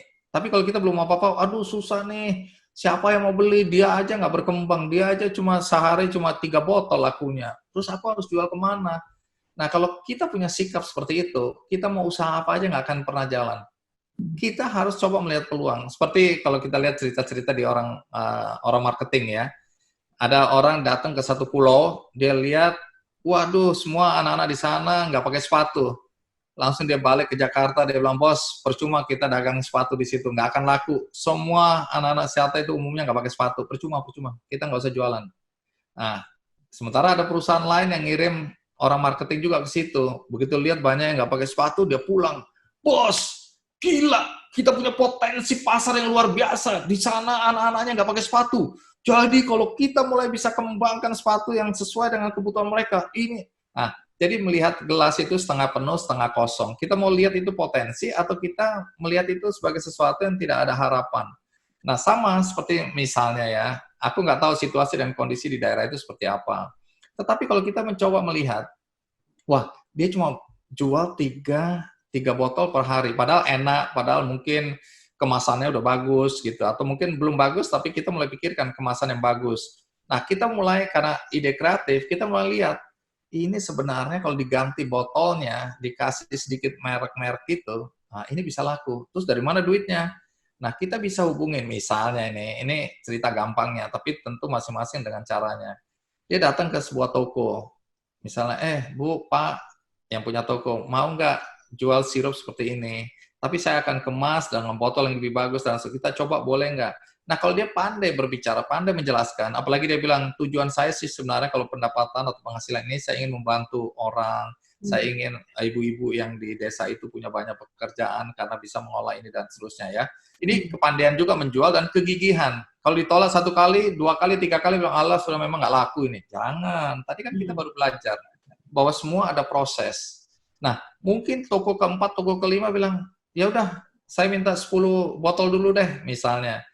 Ya kok, ini untuk beli botolnya begini-gini, ada kepercayaan atau tidak, dan seterusnya, dan seterusnya. Kalau kita pintar, dan banyak kejadian ada orang yang datang ke aku juga, aku bilang, ini baik tujuannya. Kemungkinan risikonya gagal, ada. Tapi ada keinginan aku membantu dia, karena tujuannya yang mulia. Nah, bisa juga ada orang yang punya hati seperti itu. Kemudian dia katakanlah dia modalin dulu, beliin botolnya, dan seterusnya, dengan yang lebih bagus, nanti cetak. Sekarang kan mudah itu bikin-bikin logo-logo, katakanlah begitu, kita mulai dengan sesuatu yang sederhana dulu. Kita kasih merek, kita kasih ini, nah kita jual di situ. Bisa saja ini berhasil, bisa saja juga tidak berhasil. Tapi ada satu langkah dalam kehidupan kita di mana kita mencoba. Jadi jangan sampai kita hanya mengeluh, kita hanya berpikir besar tapi tidak pernah melangkah. Itu percuma, sia-sia. Jadi biarkan satu langkah kecil, kita mulai, gagal, kita akan coba, gagal di sini berarti bukan ini. Dia akan coba yang lain. Tapi kalau dia tidak pernah melakukan apa-apa dalam hidupnya, belum apa-apa udah bilang, aduh udah pasti gagal nih. Belum apa-apa, nggak laku nih. Belum apa-apa, aduh yang lain aja gagal, kenapa aku? Itu nggak akan kemana-mana dia. Jadi ini ceritaku gampang ya, tapi dalam pelaksanaan tentu membutuhkan ketekunan, ya, membutuhkan jiwa wirausaha yang kuat ya, membutuhkan strategi sesuai dengan situasi dan kondisi di daerah masing-masing, marketnya ada atau tidak. Dan ini kan yang aku bilang, sebelum kita mulai sesuatu harus ada riset kecil. Apa yang dibutuhkan masyarakat, apa yang belum ada. Ya. Jadi jangan cuma mitu-mitu ngekor. Kalau ada orang jual martabak sukses, kita juga ikut jual martabak yang sama, karena kita tahu itu sukses, sudah kita ikutin aja sama persis. Nah, itu mungkin yang nggak kreatif, karena dia udah punya, orang yang pertama udah punya pasar, kita ngikutin. Harus ada pembeda. Nah, pembeda ini yang menjadi nanti diferensiasi kita, atau kekuatan kita untuk bilang bahwa kita berbeda dengan kompetitor kita atau orang yang sudah lebih dulu. Oke, baik. Kita ke berikutnya, Agus Barayuk ya. Agus Barayuk ini sebetulnya sudah dijawab ya oleh Bang Andi tadi, tapi saya bacakan saja pertanyaannya. Saya bersama tim membangun usaha melalui koperasi dengan tujuan pemberdayaan petani di bidang gula aren di wilayah kami. Karena banyak sekali petani gula aren yang hidupnya memprihatinkan. Namun kami kesulitan dengan permodalan. Bagaimana solusinya? Mudah-mudahan ini segera ya benihbaik.com bisa memberikan menawarkan salah satu solusi juga buat teman-teman. Nah, Bang Andi ini ada yang mau ajak kolaborasi nih. Katanya mereka sedang menyiapkan program hibah dengan Unido. Saya kurang tahu ya ini Unido maksudnya apa. Untuk inovasi clean teknologi untuk startups dan juga UMKM dari Eko Aji Buwono. Akan ada kesempatan kolaborasi seperti itu, Bang Andi, ke depan? Aku ini selalu bilang, zaman sekarang orang nggak bisa jalan sendiri-sendiri, ya. sekarang ini harus kolaborasi. Kolaborasi itu memperbesar ya power kita dan mempercepat akselerasi ya. Jadi kalau aku misalnya nih di Benih Baik ya, aku kan dapat donasi. Ada uang, ada barang. Ada yang bilang, Pak Andi, saya nggak donasi uang, tapi saya mau kasih ini, ada makanan sekian ton, bayangin. Ada minuman sekian ratus kilo. Aku mau tolak atau tidak? Ya pasti aku terima. Tapi aku bisa menyalurkannya atau tidak? Nggak bisa kalau sekarang ini. Karena kita terbatas. Memang platform kami pada awalnya adalah menerima uang. Uang ini kita belanjakan, kita bagikan, atau kita salurkan kepada yang membutuhkan. Tapi masa setiap orang kita datengin, kita kasih uang satu persatu? Nggak bisa. Nah, baik barang maupun uang, kita kolaborasi dengan siapa? Kita cari, misalnya komunitas, yayasan yang terpercaya ya, yang bisa menjadi mitra kami untuk menyalurkan bantuan itu. Maka ketemulah Gus Durian, Pemuda Muhammadiyah, Muslimat NU, terus Pemuda Katolik, dan seterusnya, dan seterusnya. Kami percaya mereka itu sudah terbiasa, ada bencana mereka ada kegiatan-kegiatan sosial mereka ada. Nah, kita bilang boleh nggak kami kita kolaborasi, kami yang menyalurkan uangnya orang-orang itu kepada kalian, kalian yang nanti kemudian membelanjakan itu, baik dalam bentuk barang atau alat-alat kesehatan. Kolaborasi, kalau jalan sendiri kita tolakin aja semua, gitu loh, karena kami nggak sanggup menjalankannya. Dan misalnya kami kerjasama sama Grab, sama Tokopedia, sama OVO. Untuk menggalang dana, kita gunakan semua ya, di penggalangan dana di Tokopedia ada, penggalangan dana di OVO ada, penggalangan dana di Grab ada. Oke? Jadi uang masuk lewat masing-masing platform ini atau masing-masing perusahaan. Kemudian dikumpulkan jadi satu di benihbaik.com. Jadi jumlahnya jadi besar. Penyalurannya gimana nih? Penyalurannya supaya ekosistemnya dibuat, ini namanya kolaborasi. Pertama, belanjanya dulu. Kita belanja, kenapa harus belanja ke tempat lain? Di Tokopedia itu ada, sekarang itu jadi 8 juta merchant, ya. Yang berkaitan dengan sembako, aku nggak tahu jumlahnya. Tapi gara-gara COVID ini dari 6 juta sekarang lompat jadi 8 juta. Jadi 2 juta sekarang orang langsung jualan di online. Nah, dikasih kita beberapa pilihan merchant-merchant yang konteksnya adalah sembako. Oh, si merchant ini punya kecap ini, si merchant ini punya beras, si merchant ini. Kita kolaborasi jadi satu paket. Nganternya gimana? Kan ojek online lagi susah nih hidupnya, baik mobil maupun sepeda motor. Nah, kita kasih aja titip ke dia, kita bayar. Jadi disalurkan melalui ojek online karena ini kan ada PSBB nih, ada protokol kesehatan. Jadi ojek-ojek itu nganter ke rumah. Ekosistem bekerja nih. Orang-orang yang jualan sembako hidup, orang-orang yang nganterin hidup, masyarakat ikut. Ah, itu namanya kolaborasi. Kalau kita sendiri Benih Baik, nggak terjadi itu tadi cerita. Jadi kolaborasi menurut aku adalah keharusan, tinggal apakah kolaborasi ini saling membutuhkan. Ada yang kolaborasi nggak cocok, kamu kolaborasinya sama yang sana, bukan yang sini, karena ekosistemnya nggak jalan dengan bentuk itu. Ya, jadi klop apa tidak? Ini mungkin juga bisa sekaligus menjawab separuh curhatan nih dari Yuyut Brown. Katanya kalau dia sering bentrok dengan pemilik modal, ia punya keterampilan tapi nggak punya modal. Awalnya usahanya lancar sampai akhirnya pemilik modal mendepak saya dan dia jalan sendiri dengan brand baru. Mengecewakan sih, tapi bagi saya ini pelajaran. Bang Andi, bagaimana pengalaman-pengalaman pahit yang mungkin saja teman-teman akan lalui ketika merintis sebuah usaha, apalagi kita bicara usaha di bidang sosial? Ya, pertama kalau kita punya partner, itu visinya harus sama dulu, ya. Jangan visinya cuma uang. Pokoknya kita sama-sama satu visi. Apa itu? Cari untung sebesar-besarnya. Belum tentu itu akan mempersatukan kita. Malah ujung-ujungnya bisa kita saling membunuh, ya. Saling berantem, saling menelikung, saling menendang tadi itu, saling mendepak maksudku. Jadi kita harus cari partner yang betul-betul satu visi dengan tujuan yang benar, bahwa keuntungan adalah bagian dari proses untuk mencapai tujuan, ya. Jadi itu harus sama dulu. Karena banyak sekali orang berpikir mudah sekali kita berpartner, karena semuanya akan oke-oke aja. Biasanya waktu kita miskin, semua oke-oke aja, karena nggak ada yang diperebutkan.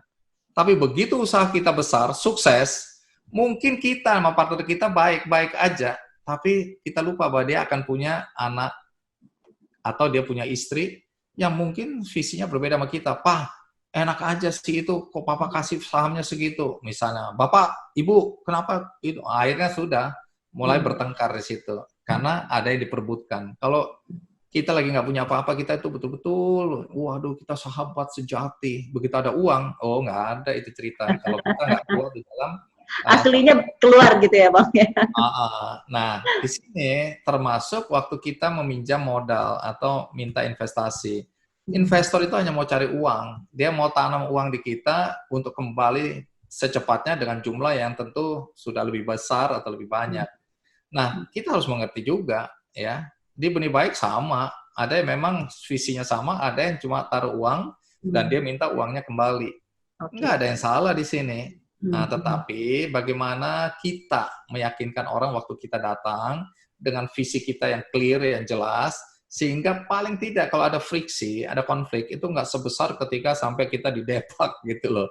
Nah, itu pasti karena visi awalnya nggak sama, atau mungkin dia nggak mendapat penjelasan yang cukup waktu awal, sehingga dia juga kecewa.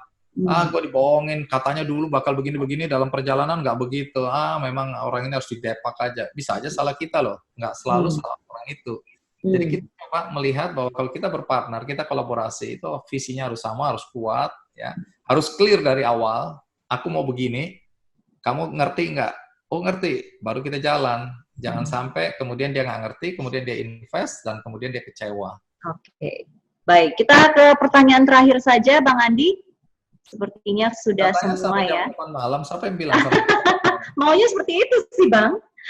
Bang, dari Nandati Retno Muryani, selain membantu permodalan, apakah benihbaik.com ini bisa membantu pembangunan seperti perpustakaan kecil bagi anak-anak yang membutuhkan, ataupun sekolah, ataupun rumah ibadah? Mungkin tidak akan sampai sana.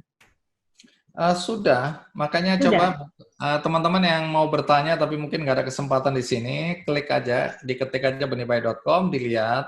Itu hampir semuanya ada di situ, mulai dari bangun musola, ya, ada yang motornya dicuri orang.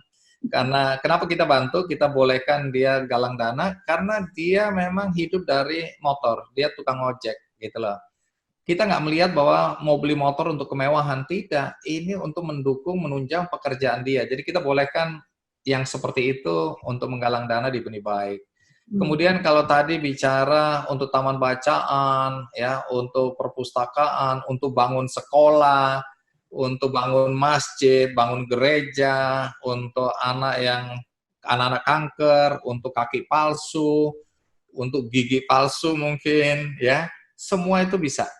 Sepanjang itu niatnya adalah menolong sesama, ya, bukan mencari keuntungan, mencari kekayaan, bukan. Ini kita membantu orang, apapun bantuan, sepanjang itu merupakan niat untuk membantu orang lain, boleh. Di Benih Baik justru dibuat untuk itu. Kita nggak tahu nih, kita mau bantu orang, tapi kita nggak tahu mau pinjam uang, kita sendiri nggak punya uang. Benih Baik adalah jawabannya. Jadi bisa, hampir semuanya bisa. Yang nggak boleh itu adalah memanfaatkan Benih Baik, kesusahan orang untuk keuntungan kita pribadi, untuk cari kekayaan. Itu yang nggak boleh. Tapi kalau niatnya baik, kemudian konsepnya jelas, kemudian yang dibantu juga jelas, itu udah gampang aja. Kita akan bantu untuk campaign di Benih Baik. Kalau mau bekerja di benihbaik.com, menjadi bagian dari benihbaik.com bisa, Bang Andi? Bisa. Memang kami sedang merekrut ya lumayan banyak orang, ya. Tapi tentu pada posisi-posisi yang kita butuhkan, nggak ngawur. Ini bukan yayasan yang kemudian membantu orang, ini perusahaan. Jadi sama aja, ya.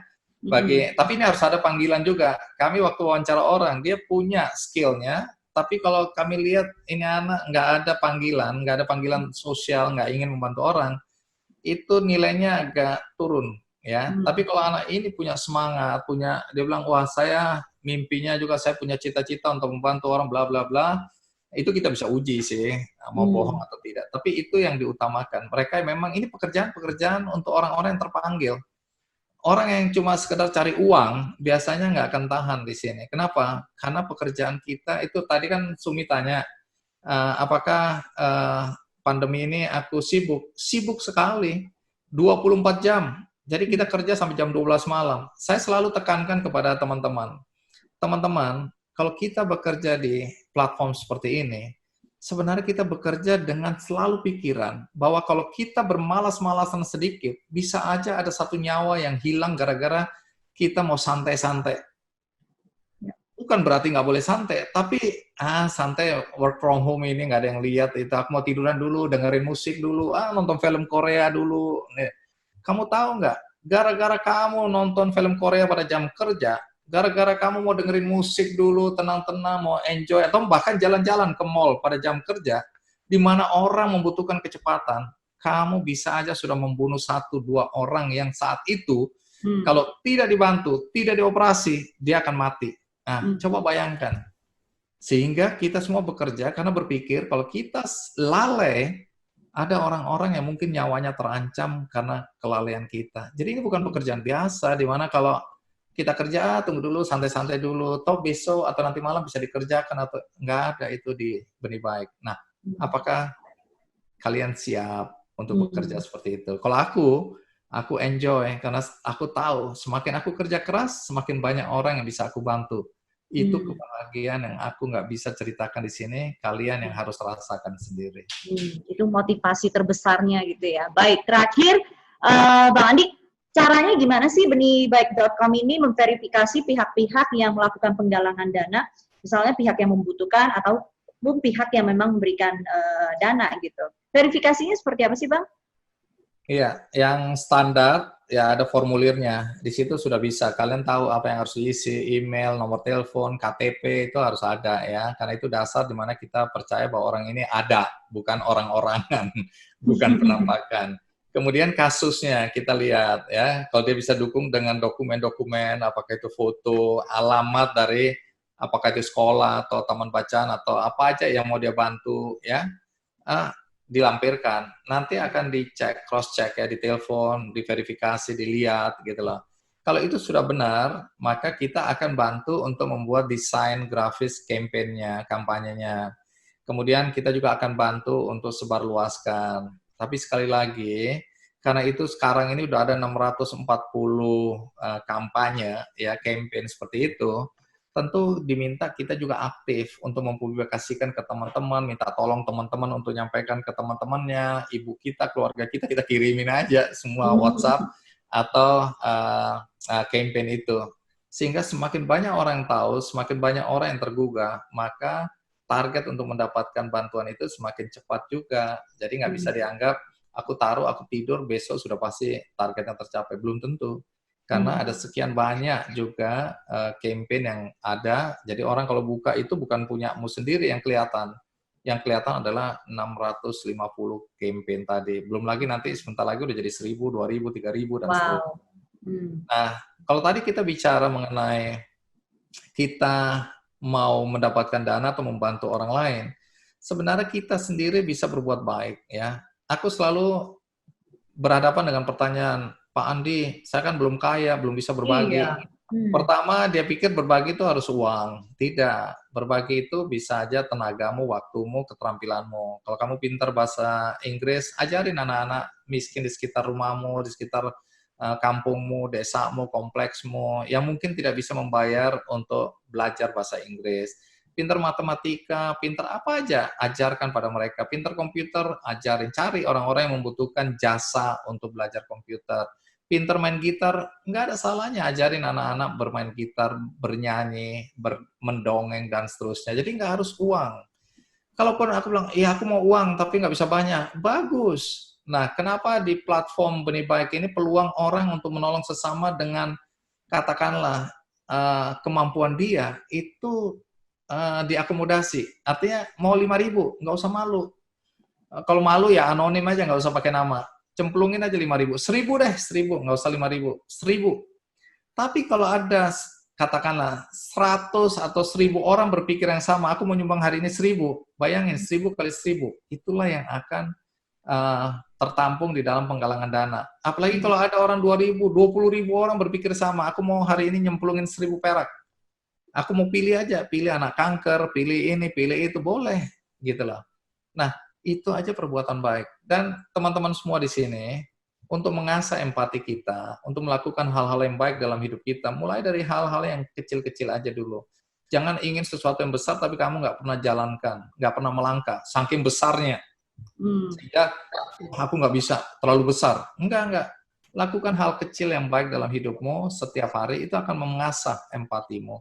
Dan ini yang aku sering sampaikan, berbagi itu tidak akan membuat kita miskin. Percaya sama aku. Malah Tuhan akan membalikkan rezeki itu berlipat-lipat. Percaya deh, aku udah mengalami berkali-kali. Berbagi tidak akan membuat kita miskin, Tuhan bahkan akan membalas berlipat-lipat. Baik. Bang Andi, waktu kita sudah selesai. Selagi masih ada kesempatan. Oke, sebetulnya kita maunya sampai malam sih sama Bang Andi ya. Pasti banyak sekali pengalaman yang Bang Andi alami yang banyak bisa sharing juga ke teman-teman di sini. Terakhir mungkin singkat aja Bang Andi. Bang Andi, banyak sekali kegiatan sosial yang Bang Andi lakukan selama ini. Setiap kali melakukan kebaikan itu, apa sih sebetulnya yang Bang Andi rasakan dan Bang Andi dapatkan? Ada kepuasan seperti apa sih Bang Andi? Ya, banyak orang mempertanyakan itu. Dianggap menghabiskan waktu, energi, dan tahu nggak, kalau berbuat baik itu nggak selamanya dipandang baik oleh orang-orang. Aku ini, setiap hari kalau datang ke orang, jangan berpikir orang kemudian menerimanya, kemudian dengan senang hati membantu, enggak. Jadi kadang-kadang harus ngelus dada juga. Ketemu anak-anak muda di perusahaan besar yang, aduh, minta maaf ya, kadang-kadang aku pikirin umurnya berapa, kok arogan banget gitu loh. Ini gajinya berapa dibandingkan aku, udahlah paling ini sepertiganya nggak sampai deh, seperempatnya nggak sampai deh, katakanlah gajinya 10% dari aku. Ini ego ya.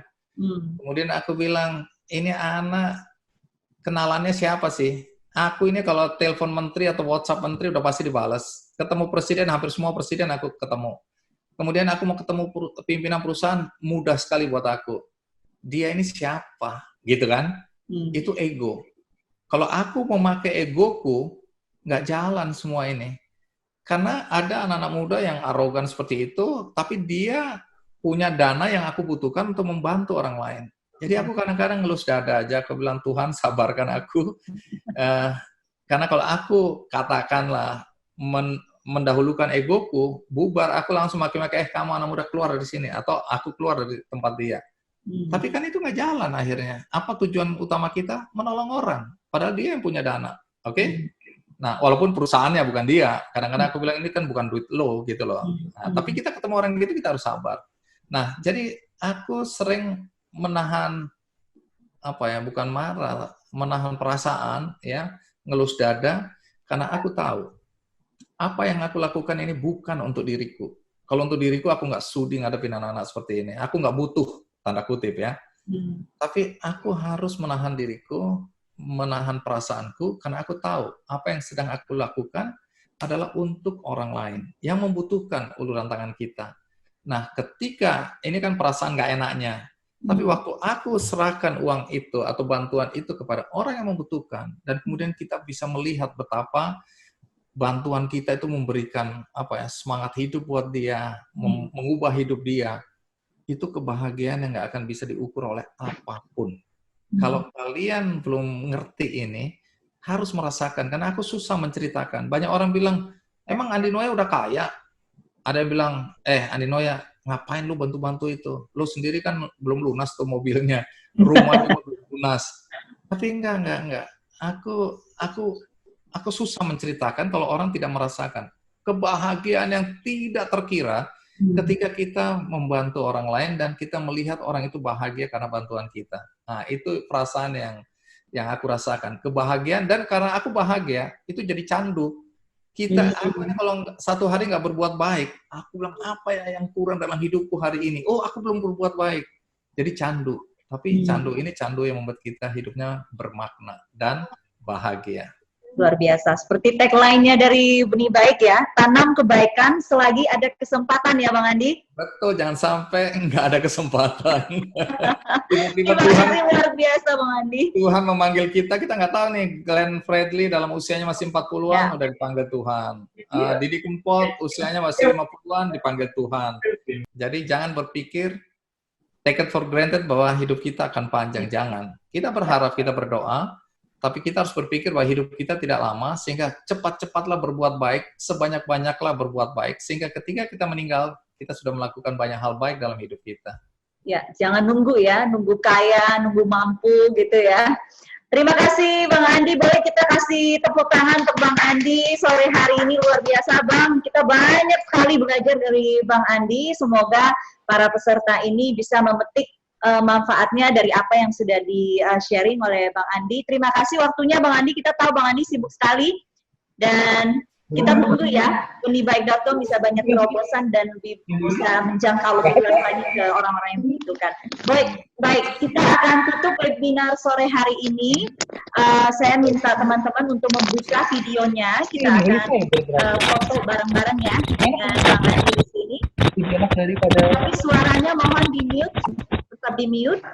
Ya. Ada yang mau rapi-rapi dulu rambutnya? Ada yang mau dibuka maskernya mungkin biar kelihatan. Oke. Sudah ready semua? Baik, kita akan foto ya. Silakan.